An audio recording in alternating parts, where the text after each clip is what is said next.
नमस्कार। India debate में आप सबका स्वागत है। मैं हूं आशुतोष पाठक। क्यूबाइड नेटवर्क लगातार chief justice of India CGI Suryakant के एक एक मूव पर बहुत बारीकी से नजर रख रहा है। आपने कल्पना नहीं की होगी कि सीजीआई सूर्यकांत ये भी कर देंगे अपने कार्यकाल के दौरान। आपको ऐसी आशा नहीं होगी। काम तो बहुत पहले से चल रहा था, लेकिन ऐसा लगता है कि शुरुआत भी कर देंगे और समापन भी करेंगे, उद्घाटन भी करेंगे। याद होगा प्रधानमंत्री नरेंद्र मोदी जी ने संसद भवन का उद्घाटन किया था, मतलब उसकी शिलान्यास की थी और बनने के बाद उसका उद्घाटन भी किया। तो उसी पैटर्न पे चीफ जस्टिस सूर्यकांत जी काम कर रहे हैं। और जैसा मैंने कल भी बताया, परसों भी बताया आपको कि उनके पास सिर्फ 24 महीने हैं और 24 महीने में से जो मूल्यवान समय है वो धीरे धीरे बीत रहा है। तो आने वाले भविष्य में भूतो न भविष्यति जस्टिस सूर्यकांत अपनी छाप छोड़ करके जाना चाहते हैं। और आज मैं तीन उनकी जो महत्वपूर्ण बातें हैं, जो एक प्रकार से जुडिशरी के लिए कस्में बन करके आ रही हैं, तीन महत्वपूर्ण कस्में जो एक प्रकार से वो उन्होंने खिला दिया है अपने फ्रेटर्निटी को, वकीलों को, जजों को, न्याय की आस में बैठे आपके हमारे जैसे लोगों को, देश की आम जनता को। जुडिशरी में कैसे भरोसा हो, जुडिशरी में कैसे आम लोगों का विश्वास जगे, जुडिशरी वाकई में न्याय का मंदिर हो, जुडिशरी तक आम लोगों की पहुंच हो। गरीब आदमी, सुदूर अरुणाचल में रहने वाला व्यक्ति, दक्षिण में रहने वाला व्यक्ति, पश्चिम में रहने वाला व्यक्ति और कश्मीर के बॉर्डर पर रहने वाला व्यक्ति, सबके भरोसे में भारत का सुप्रीम कोर्ट हो। कल भी हम लोगों ने इस बात का जिक्र किया था कि वो सुप्रीम कोर्ट के सुप्रीम जस्टिस नहीं है, वो भारत के न्याय व्यवस्था के सुप्रीम जस्टिस हैं। और इसीलिए जस्टिस सूर्यकांत ने तय किया है कि ये जो भावना है, ये जो फिलॉसफी है, ये जो दर्शन है, इस दर्शन को सांगोपांग पूर्ण रूपेण लोगों के मन मस्तिष्क में स्थापित करना ही पड़ेगा। इसके अलावा कोई चारा नहीं है।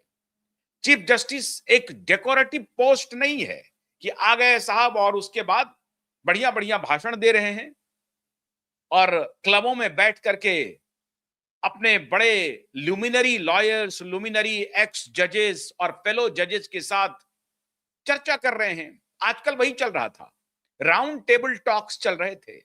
राउंड टेबल टॉक्स, बड़े बड़े लोगों के यहां जाना, वहां पर बस सिगार पीना, सिगरेट पीना, कस लेना, बड़ी बड़ी बातें करना। हार्वर्ड में क्या हो रहा है, ऑक्सफोर्ड में क्या हो रहा है, हमारा देश कहां जा रहा है, पॉलिटिकल बिरादरी क्या है, ब्यूरोक्रेसी क्या कर रही है, हमें कैसे का, ये सब खाली जुगाली चल रही थी अभी तक। और खास तौर से ये लुटियन जोन का जो इलाका है ना, इसमें जुगाली चल रही थी। तो सीजेआई सूर्यकांत ने कहा ये सब जुगाली बंद करो, ये सब तमाशा बंद करो, ये नाटक बंद करो। अगर आम लोगों को जनतंत्र में भरोसा कोई दिला सकता है तो वो जुडिशरी ही है, इसके अलावा कोई नहीं है। आम लोगों को न्याय में भरोसा का मतलब है कि आपकी व्यवस्था का अक्षुण्ण बने रहना, जनतंत्र का अक्षुण्ण बने रहना, क्योंकि जनतंत्र को चेकमेट न्यायालय से ही मिलेगा, न्याय के मंदिर से ही मिलेगा। तो सीजीआई ने कहा कि ये जो पुरानी परंपराएं चल रही है ना, उन परंपराओं पर हथौड़ा चलना चाहिए। अभी तक चाहत में थे, अब इन्होंने हथौड़ा चला दिया। अब चाहत की गुंजाइश नहीं है। चाहिए, ये होना चाहिए, ये करना चाहिए, नहीं, ये कर रहे हैं, ये करने जा रहे हैं और ये करेंगे और यही करना है। आप समझ रहे हैं बात को? चाहिए वाली कहानी खत्म हो गई। ये करने जा रहे हैं, ये कर रहे हैं, यही करेंगे और आगे भी यही करना है, इसकी कस्में दिलाई जा रही हैं। बड़ा बवाल मचा था, आपको याद कीजिए कि जब पार्लियामेंट में परिवर्तन हो रहा था और नया पार्लियामेंट बन रहा था, बड़े क्या हमारा ये ब्रिटिश इतना कौन बनाएगा इस तरह का बिल्डिंग? भूरी भूरी आलोचना शुरू हो गई थी प्रधानमंत्री नरेंद्र मोदी की। कितने आरोप लगे, उसमें बैठने के लिए तैयार नहीं था कोई। इन लोगों ने ये कुकृत्य किया जो जनतंत्र के साथ आघात कहते हैं। वो ब्रिटिश राज की निशानी में ही बैठना इनको गवारा था। इनके बाप दादा वहीं वहीं बैठ करके सत्ता को हथियाए थे। तो ये सोच रहे थे कि उसी उसी गुलामी की कोठी में बैठ करके हम गुलाम बने रहेंगे। उस पर पहले उन्होंने कुठाराघात किया। उद्घाटन हुआ तो गए नहीं उसमें। सेंगोल का, सेंगोल की क्या क्या आलोचना हुई, आप सबने देखा होगा। हिंदू राष्ट्र बन रहा है, हिंदू राष्ट्र बन रहा है। प्रधानमंत्री सेंगोल लेकर के आए थे। और हमारे पूर्व प्रधानमंत्री की छड़ी हो गई थी वो साहब इलाहाबाद में। उनको कहा कि ये छड़ी है। इलाहाबाद के म्यूजियम में था, कहीं पड़ा हुआ, धूल फांक रहा था।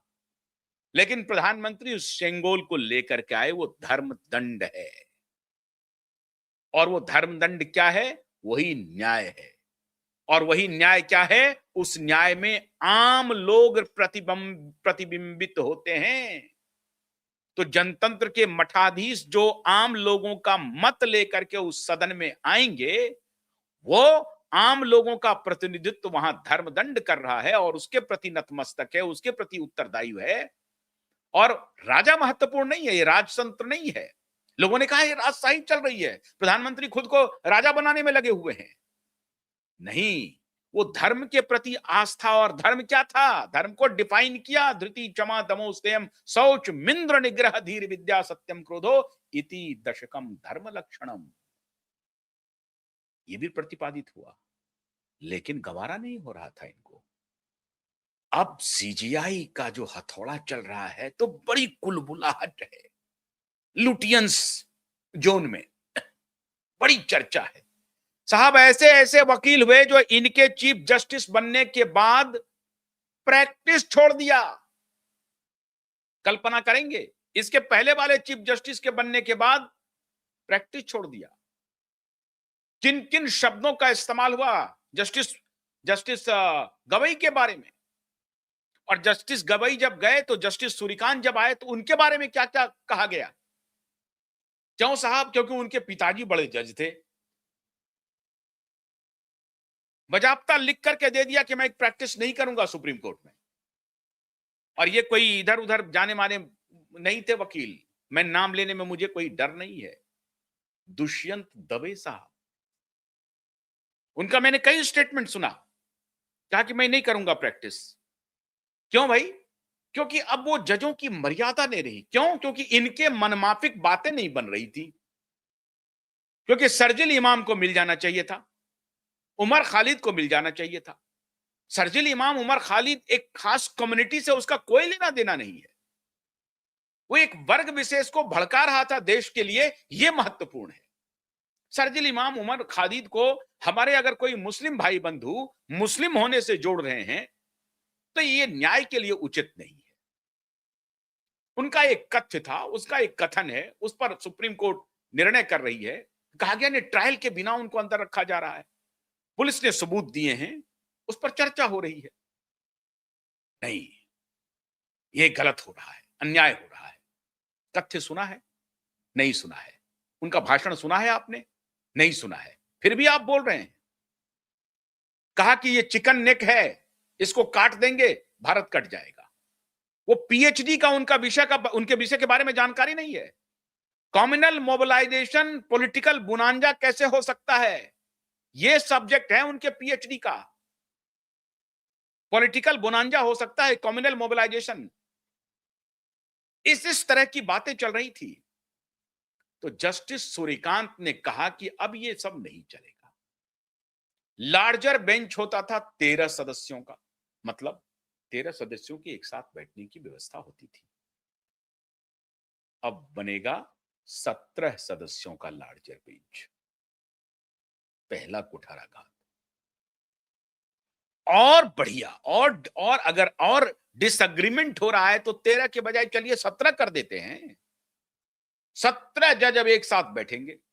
13 जजों की बैठने की व्यवस्था थी, अब 17 जज एक साथ, 17 जज का लार्जर बेंच होगा।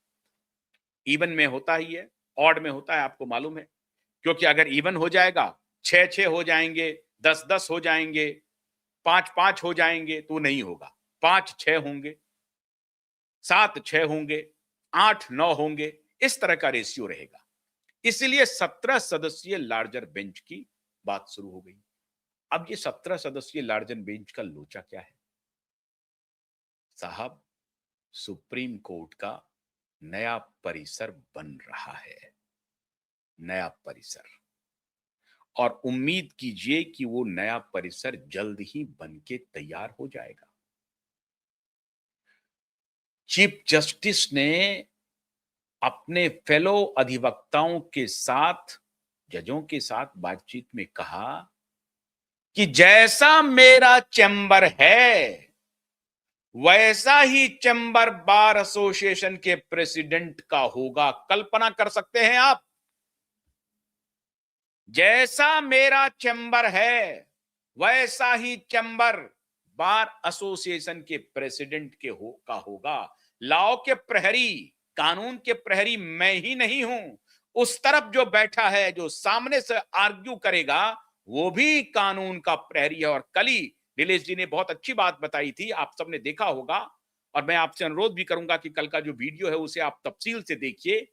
बहुत इंटरेस्टिंग बात एडवोकेट नीलेश ओझा ने बताई कि अगर कानून में कोई ऐसी बारीकी है जो अपोजिट पार्टी के पक्ष में जा रही है और उसकी दलील अपोजिट पार्टी के तरफ से ना तो क्लाइंट बोल पा रहा है और ना ही उसका वकील पॉइंट आउट कर पा रहा है, तब भी ओनस दूसरी पार्टी को, जो अपोजिट पार्टी के खिलाफ केस लड़ रहा है, तब भी ओनस दूसरी पार्टी के वकील पर जाता है कि आप उस पॉइंट को जरूर रेज करें अदालत में।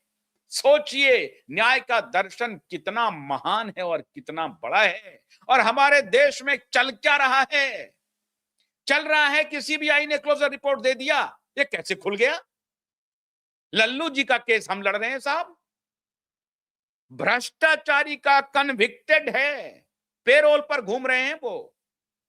भ्रष्टाचार में आकंठ डूबे हुए नेता की पैरवी देश का कानून मंत्री, पूर्व कानून मंत्री कर रहे हैं। कोई बात नहीं है, इस पर भी चर्चा हुई, तो कसाब के लिए भी एडवोकेट खड़े हो सकते हैं, उस पर हमें कोई आपत्ति नहीं है, आप करिए।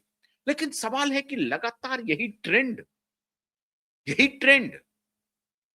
सारे भ्रष्टाचारियों के ही तरफ से खड़े होने वाले हैं आप। ऐसा क्यों दिखता है?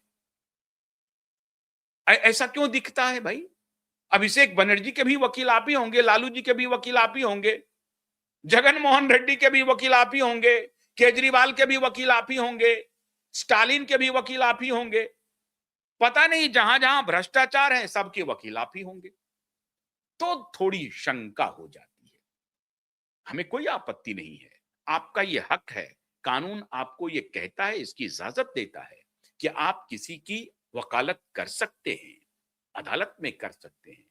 लेकिन जब शक गहराता है तो उसके पीछे का कारण यह है कि आखिर सारे क्लाइंट आपके ऐसे ही क्यों होते हैं?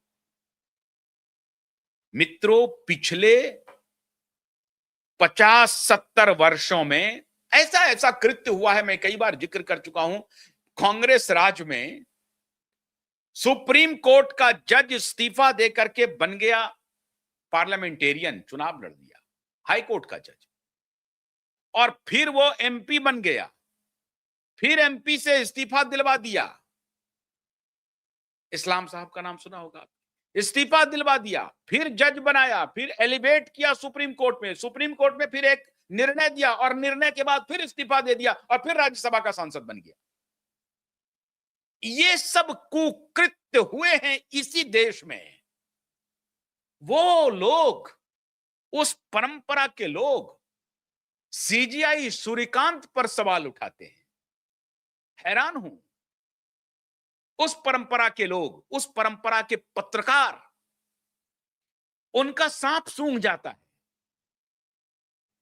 बहरुल इस्लाम नाम था उनका, बहरुल इस्लाम। गुवाहाटी से आते थे, कांग्रेस के सदस्य थे, और कैसे कैसे वो जज बने, कैसे फिर सांसद बने, फिर जज बन गए, फिर डिसीजन दिया, फिर बाहर हुए, फिर सांसद बन गए। ये क्रम चलता रहा। मतलब ऐसा लग रहा था कि प्रधानमंत्री इंदिरा गांधी को जो मर्जी में आ रहा है वही किए जा रही है, जो मर्जी आ रहा है, इसको बना दो जज।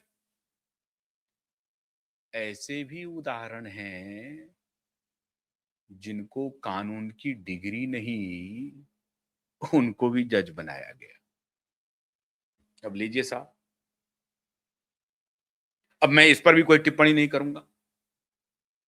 कानून की डिग्री नहीं है, ब्यूरोक्रेसी में है, जज बना दीजिए। बनाया गया। बेशर्मी की कई कीर्तिमाने हैं, कई कीर्तिमान। किस किस का जिक्र करूं मैं। ऐसी परिस्थिति में एक रोशनी की किरण दिखाई पड़ रही है चीफ जस्टिस सूर्यकांत के रूप में। क्यों?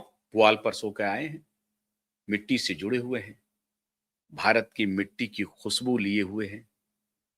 तो कह रहे हैं तीन बड़ा तीन बड़े कसमें उन्होंने खा रखी हैं। पहली कसम, लार्जर बेंच करेंगे, 17 सदस्यीय बेंच होगा, उसके इंफ्रास्ट्रक्चरल डेवलपमेंट होंगे, वकील के साथ कोई मिस बिहेव नहीं करेगा, गलत व्यवहार नहीं करेगा, वकीलों को सम्मान दिया जाएगा, जज कोई अपनी हैकड़ी नहीं दिखाएगा।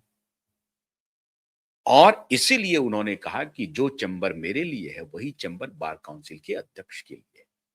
ये एक नोट है, ये इंडिकेशन है, समानता का भाव है कि कोई ऊपर नहीं, कोई नीचे नहीं। दूसरी कसम उच्च न्यायालय के लिए दिया है, उच्च न्यायालय के लिए। हाई कोर्ट को कहा है सीजीआई ने, आप असल में न्याय के प्रहरी हैं। क्यों? क्योंकि सुप्रीम कोर्ट हर जगह तो मौजूद नहीं है। भाई सुप्रीम कोर्ट का तो बेंच नहीं है ना इलाहाबाद में, सुप्रीम कोर्ट का बेंच नहीं है गुवाहाटी में, सुप्रीम कोर्ट का बेंच नहीं है मद्रास में। सुप्रीम कोर्ट तो एक ही है। हर स्टेट को एक हाई कोर्ट मिला हुआ है, कुछ स्टेट को तो नहीं भी है। जैसे गुवाहाटी में जो गुवाहाटी हाई कोर्ट है वो कई स्टेट को रिप्रेजेंट करता है। अब हालांकि मेघालय हाई कोर्ट भी हुआ है वहां पे। तो जितने स्टेट हैं जहां पर हाई कोर्ट के बेंच हैं, हाई कोर्ट हैं, उत्तर प्रदेश में हाई कोर्ट के 2 बेंच हैं, इलाहाबाद में है, लखनऊ में है। उसी तरीके से झारखंड में भी बेंच है। इस तरीके से उन्होंने उच्च न्यायालय को आदेश दिया है, निर्देश दिया है, संकेत किया है।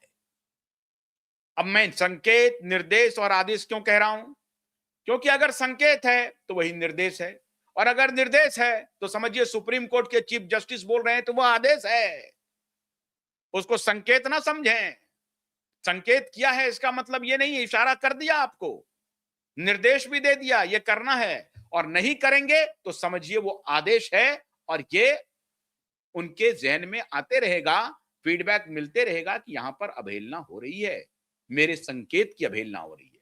संकेत, मेरे संकेत मतलब वो व्यक्ति नहीं है, वो कानून के सबसे बड़े रक्षक हैं जो धर्म ध्वज लिए हुए बैठे हुए हैं। उन्होंने संकेत किया है आपको और आप उसकी अवहेलना किए जा रहे हैं। तो उच्च न्यायालय के लिए उन्होंने एक संदेश दिया है कि आपको न्याय का ध्वज थामना है, प्रोएक्टिव होना है, जनोन्मुख, जन उपयोगी, जन सरोकार, इन सारे शब्दों को ध्यान में रखते हुए आपको न्याय की कुर्सी पर बैठना है। सीधा कह दिया उच्च न्यायालय के सभी जजेस, माननीय जजेस से, माननीय न्यायाधीशों से, कि आपकी जिम्मेदारी बहुत बड़ी है। आपकी जिम्मेदारी इसलिए बहुत बड़ी है क्योंकि सुप्रीम कोर्ट आने में बहुत सारे लोगों को हिचकिचाहट होगी, डर होगा, भय होगा, क्योंकि माहौल बना के रखा हुआ है कि वहां तो वोडाफोन के 14,000 करोड़ की सुनवाई हो रही है साहब। वे कौन आदमी अपने बेल के लिए यहां जाएगा कि साहब मुझे बेल नहीं मिल रहा है 15 वर्षों से, मेरे केस की सुनवाई नहीं हो रही है, मैं सड़ रहा हूं। किसकी इतनी हिम्मत है? कोई फ्रॉड, कोई कोई एडमिनिस्ट्रेशन फर्जी काम कर रहा है, बदमाशी कर रहा है, उसके फंडामेंटल राइट का उल्लंघन हो रहा है, लेकिन उसकी बेचारे की हैसियत नहीं है कि सुप्रीम कोर्ट जाए, क्योंकि वहां माहौल बना के रखा हुआ है कपिल सिब्बल और हमारे अभिषेक मनु सिंघवी ने माहौल बना दिया है अंग्रेजी में बोल बोल करके। ये हिंदी वाले डरे हुए हैं बेचारे, भाषाई जो क्लाइंट हैं वो तो और भी डरे हुए हैं, तेलुगु तमिल वाले, मराठी वाले, वो तो बेचारे हिंदी में भी सहज नहीं है। तो इस देश की लगभग 120-25 करोड़ 140 में से 120-25 करोड़ जनता तो इसी आस में है कि माई बाप मेरी कोई अर्जी सुन ले। 120-25 करोड़, इससे कम की बात मत समझिए आप। उनकी बेचारे की यही हालत है। इसीलिए उन्होंने हाई कोर्ट को कहा है कि आप जहां पर जिस स्टेट में हैं, आपकी जिम्मेदारी बड़ी है। आप ही अपने स्तर से कानून में, न्याय में भरोसा स्थापित करने के लिए कदम उठा सकते हैं और आपको करना चाहिए। अगर ऐसा नहीं हो रहा है तो ठीक नहीं है। और तीसरी बात, उन्होंने नागरिकों से अपील की है, नागरिकों से भी कहा है कि आपको कभी यह नहीं मानना है कि न्याय हमसे बहुत दूर है। न्याय आपसे दूर नहीं है। आपको न्याय का दरवाजा खटखटाना है और सुप्रीम कोर्ट आपके लिए 24 घंटे खुले हैं। आम लोगों में यह भरोसा दिला दिया।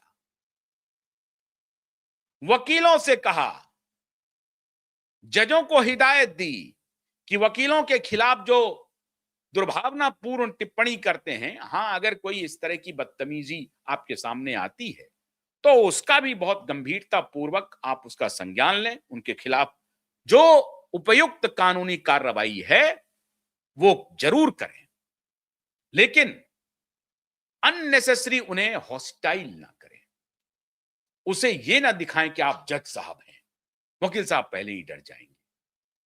तो जज और वकील के बीच में जो प्रतिस्पर्धा हो लेकिन स्वस्थ हो, डिफरेंस ऑफ ओपिनियन हो लेकिन for the sake of the justice हो। डिफरेंस ऑफ ओपिनियन इसलिए नहीं हो कि आपको हमारी सूरत अच्छी नहीं लग रही है, हमको आपकी सूरत अच्छी नहीं लग रही है, आपकी भाषा अच्छी नहीं लग रही है, हम अंग्रेजी जानते हैं, आप हिंदी में बोल रहे हैं, आप मराठी में बोल रहे हैं, मैं मराठी जानता हूं, आप अंग्रेजी में बोल रहे हैं। इस तरह की डिस्क्रिपेंसी न्यायालयों में नहीं होनी चाहिए। तो तीसरी बात जो कही वकीलों के लिए भी, जजों के लिए भी और आम जन के लिए भी कि आपके लिए 24 घंटे हमारे दरवाजे खुले हैं, उन्होंने विश्वास दिला दिया है जनता में कि ये अदालत पैसे वालों की जागीर नहीं है।